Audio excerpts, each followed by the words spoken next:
This has got to be the stupidest thing I've ever seen in my life. Kim Kardashian being named Man of the Year. Men of the Year. Like, please tell me this is just supposed to be some sort of joke and it's not real. Because if this is the case, we live in some Delulu land that I don't want to be a part of. I really genuinely don't want to be a part of. This is insanity. Kim Kardashian grew up comfortably rich. Her dad was making a lot of money already back in the 80s and 90s, all right? What did strike me as odd and crazy in this article was that the fact that her mom, Kris Jenner, was a flight attendant. When the hell was she ever a flight attendant? That is insane to me. The other thing that was odd in the GQ article was the fact that Kim mentions that her dad went to go see some sort of medium or psychic. And that's just, by the way, people who associate with psychics and mediums and thing, I'm telling you guys are in a whole different circle. You're in a dark, sinister world, because those kind of people, when you're messing with spirits and trying to conjure spirits and to get somebody on the other side to tell you something about the future, you're playing with some dark stuff. You're playing with some dark stuff. Just my opinion. So the GQ article was intended to show how she's a hard worker. She's teaching her children how to work hard and sell lemonade. And by the way, everything I'm saying in this video is all paraphrasing. It's all paraphrasing from the article in GQ. All right. So this is not verbatim. This is me just breaking it down, what was said in the article, and in a way for you to understand this is all PR. It's a big PR fluff piece for Kim. Whoever works over there at GQ must be in love with Kim, because the way they wrote this article was so glowing, so in tune with, propping up Skims as like the best brand.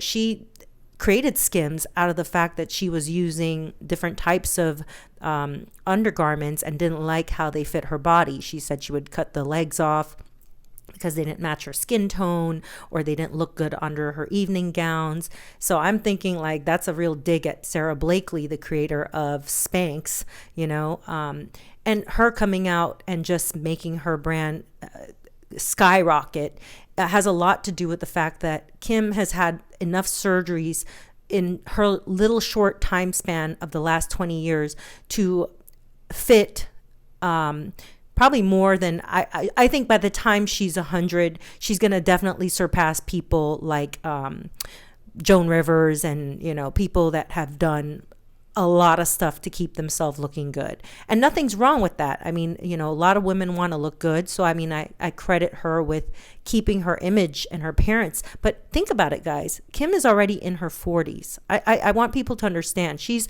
getting older. And as a woman getting older, we all know once you start getting older, eventually your brand turns into Elizabeth, what's her name? Elizabeth Taylor, white diamonds type stuff, Gloria Vanderbilt, you're selling jeans that used to sell at Kmart. I have a funny feeling this brand, she's trying to keep this going in a way that is now going to branch off to things like the NFL. Like, they picked up the Skims to be able to sell it in that hemisphere for men. She says that men do have insecurities. Again, I'm paraphrasing. She says men have insecurities. Do you guys believe men have insecurities?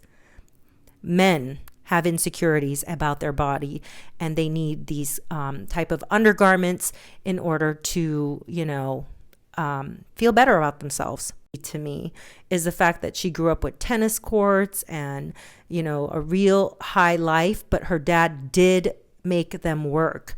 She said that he liked really nice clothing. He liked to dress sharp. She got a lot of her inspiration from her dad's work ethic and him teaching her how to work and always have accountability for where she spends her money. In other words, he would ask her, to sign contracts for everything. If she wanted to buy something, and she didn't have the money, I'm paraphrasing again, she would have to sign contracts. So she grew up with signing contracts.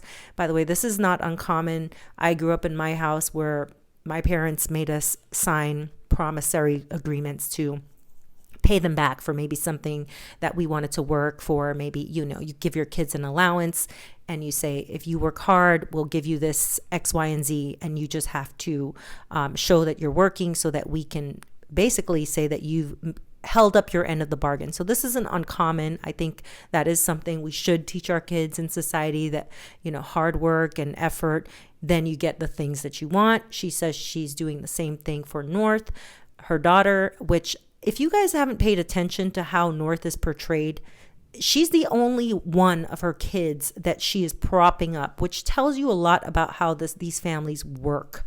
They work in a way where they prop up one child, put that child up. It's almost like you're putting that child up for sale. Like, this kid goes to the highest bidder, and everybody else in the family, is just, it's like a support to the main child. Kim has always been the main child. She even says so in her GQ article. She says that her dad, when he was dying of esophageal cancer, he said that he wants her to take care of the family. He wanted her to be the one that cares for her family and takes care of everybody. So I think Kim felt a lot of pressure to succeed. She's still working on her law degree, and I think she will accomplish these goals. And I do feel that is where it's going to end for her. I think eventually, once her beauty fades and she gets older and she turns into like a Joan Rivers or a Joan Collins or a Cher or these type of people that just look like they're a walking piece of rubber, she will eventually just default to all of the political ambitions and all of the capital type ambitions. Think Hunger Games. These people, once they get old, they become the Hunger Games czars, the people that kind of tell the world what they're going to do and not do while still making billions of dollars off of their brand. So, I don't know about you guys. I think this world has gone to shit. I think literally calling a woman a man and labeling her a man is very telling of our time. So what do you guys think about this, her getting this this cover? Do you guys think this is correct? Do you think society's gone wackadoo? Because I definitely do. Have a great day, and remember, as always, to think for yourself.